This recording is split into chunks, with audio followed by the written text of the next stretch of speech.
Good morning. In today's lecture, we're going to look at the cube houses, an iconic architectural complex in Rotterdam.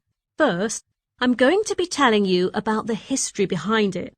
As many may know, not much survived the bombing of Rotterdam during World War II, and it took a long while for the city to start the urban regeneration project. Dutch architect Pierre Blom designed Rotterdam's cube houses in the late 70s at the request of the city's planners. He had previously experimented with cubic architecture in the city of Helmond. So, when he was offered this project in the Oudehaven area of the city, he decided to expand upon his original idea. Blom believed that urban communities should live together under an urban roof. He designed the cube houses to recreate daily life in a village where individuals are closely connected and yet have their own separate space. And even after more than 30 years, the cube houses remain one of the city's most eye-catching developments. It's easy to see why. These striking homes are cubes tilted 45 degrees on their side.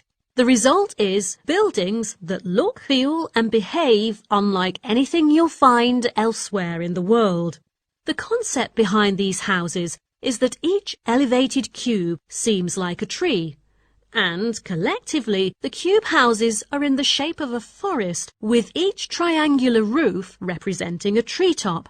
Interestingly, these houses are located right over a pedestrian bridge across one of the busiest streets into the city centre next to a railway station. The traffic-free area that connects the cubes includes a little children's playground as well as small offices and studios. With thriving restaurants and cafes right on the doorstep, they were designed with the community very much in mind.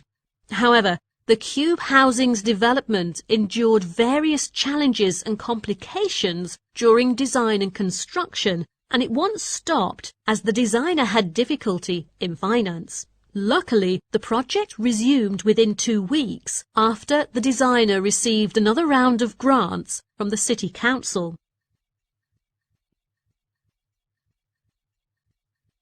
So, what makes the cube houses different from traditional architecture?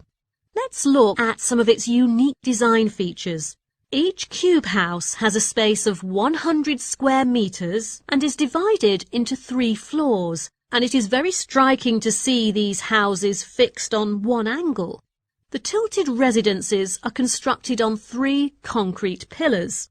The whole construction is made of 38 regular cube units, all connected together with 2 supersized cubes at both ends of the string. One of the 2 larger cubes was developed as an architecture school, and there is another building recently built between it and a warehouse. Standing at 3 floors tall, their ground floor is the entrance. When you enter a cube house, the first thing to get used to is that all the walls are slanted. You must take a narrow staircase to reach the lower floor. This level and the top level are both triangle-shaped. The lower level contains an open kitchen and a living room. The medium level houses a bathroom and 2 bedrooms, while the top level provides a great view since the apex of the room is a 3-sided pyramid with windows all around. In some cases, the top floor is used as a small rooftop garden.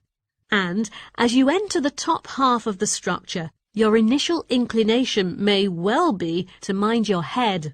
Now that you know the history and design features behind these odd-looking houses, you might be thinking about how it is to live in them. After curious bystanders kept disturbing the cube house's residents, one shrewd owner opened the Show Cube Museum, which gives visitors the chance to take a tour around a fully furnished cube house. It also highlights some of the everyday challenges that the residents face, such as buying and fitting furniture for a structure without straight walls. In recent years, Rotterdam's cube houses have been joined by another architectural icon just across the square.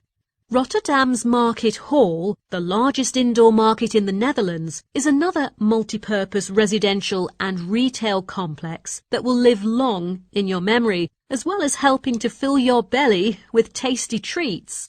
In 2009, the Rotterdam-based personal architecture, B&A, converted one of the larger cubes for one of the leading stay-okay hostel chains in the Netherlands. Today, the hostel invites everyone to experience what it's like to live in a cube house and enjoy a stunning panoramic vista of the surrounding area. What attracts guests most is its ideal location with a major railway station within a 5-minute walk. The accommodation is also offered at a fair price, which appeals to visitors both from home and abroad.